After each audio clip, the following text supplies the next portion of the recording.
सुमा cooking show की तमाम रेसिपीज किसी बुक, डायरी या फिर किसी इंटरनेट से ली गई है। इस चैनल को बनाने का मकसद सिर्फ आप लोगों की मदद करना है ताकि आप लोग नई नई रेसिपी से आगाही हासिल कर सकें और दूसरों को भी सिखा पाएं, क्योंकि हमने भी दूसरों से सीखा और आप तक ये रेसिपी लेकर आ रहे हैं। इसीलिए आप भी खुद सीखें और दूसरों तक ये रेसिपी पहुंचाएं ताकि हम सबकी मदद कर पाएं।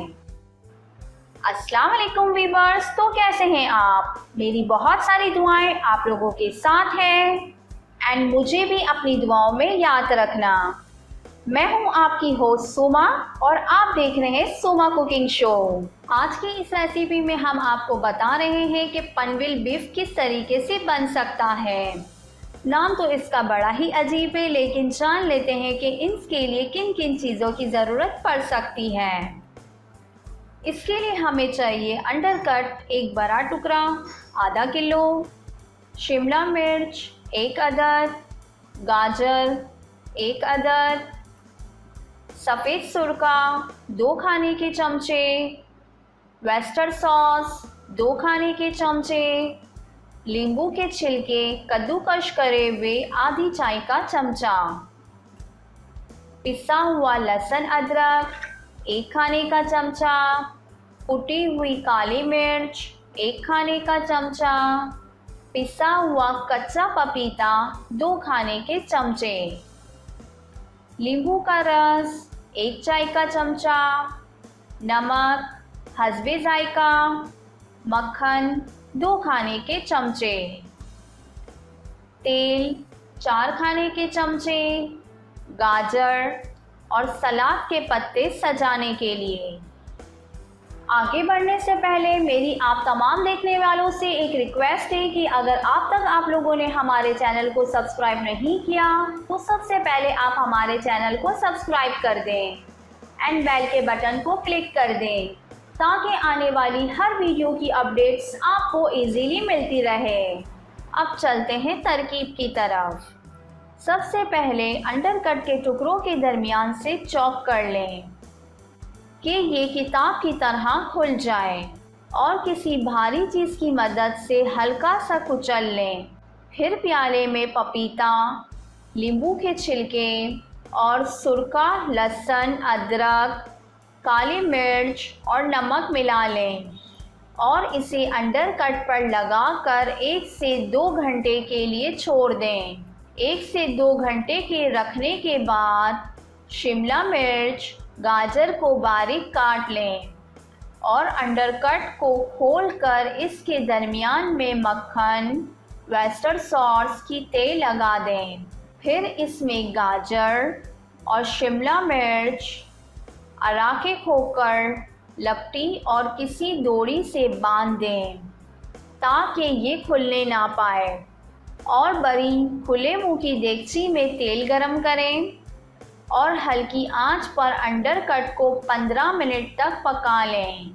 फिर पकने के बाद बेकिंग ट्रे पर रखें और 180 सेंटीग्रेड पर 30 मिनट तक के लिए पका लें। सर्विंग डिश को गाजर और सलाद के पत्तों से सजा लें। पनवेल बीफ रखें और 1.5 इंच के टुकड़ों में काट कर पेश करें। अब चलते हैं आज के टिप की तरफ। मेहंदी लगाने का शौक़ तो हर लड़की में पाया जाता है, लेकिन कभी कभी ऐसा हो जाता है कि हमारे हाथ पर मेहंदी का रंग तीखा पड़ जाता है और ये सब लड़कियों की ख्वाहिश होती है कि हमारे हाथ पर मेहंदी का रंग बहुत तेज़ नज़र आए। तो आइए आज जान लेते हैं कि ऐसी क्या चीज़ है जिसे अप्लाई करने से मेहंदी का रंग तेज़ हो जाता है। मेहंदी में अगर अनारदाने का छिलका पीस कर मिलाएं तो मेहंदी का रंग बहुत ही ज़्यादा तेज़ आता है। कौन मेहंदी इस्तेमाल करने से पहले चंद लौंग डालकर अपने हाथ को सेक लें। आप किसी भी तवे पर 5 से 6 लौंग डालें और मेहंदी को लगाने से पहले अपने हाथ को तवे पर हल्का हल्का सेक लें। बहुत ज़्यादा करीब भी हाथ नहीं रखने हैं। तकरीबन 5 मिनट तक अपने हाथ को सेकते रहें और फिर मेहंदी लगा लें। इससे मेहंदी का रंग बहुत ही ज़्यादा तेज़ और अच्छा आएगा। अगर आपके पास भी कोई घरेलू रेसिपी है तो मुझे कमेंट्स में ज़रूर शेयर करें। मैं आपका नाम लेकर अपने ही चैनल पर आपकी रेसिपी को ज़रूर शेयर करूँगी। मैं इस रेसिपी को दोबारा रिपीट कर रही हूँ। अगर कुछ इंग्रेडिएंट्स आपसे मिस हो गया हो तो इस रेसिपी को आप दोबारा फॉलो कर सकते हैं।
पास कोई न्यू घरेलू रेसिपी है तो आप उसे कमेंट्स में मेरे साथ ज़रूर शेयर करें।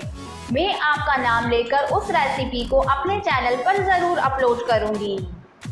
अगर आज का ये वीडियो आपको पसंद आया हो तो हमारी इस वीडियो को लाइक करें एंड अपने दोस्तों के साथ इस वीडियो को ज़रूर शेयर करें। तो मिलते हैं नेक्स्ट वीडियो में, तब तक के लिए अल्लाह हाफ़िज़।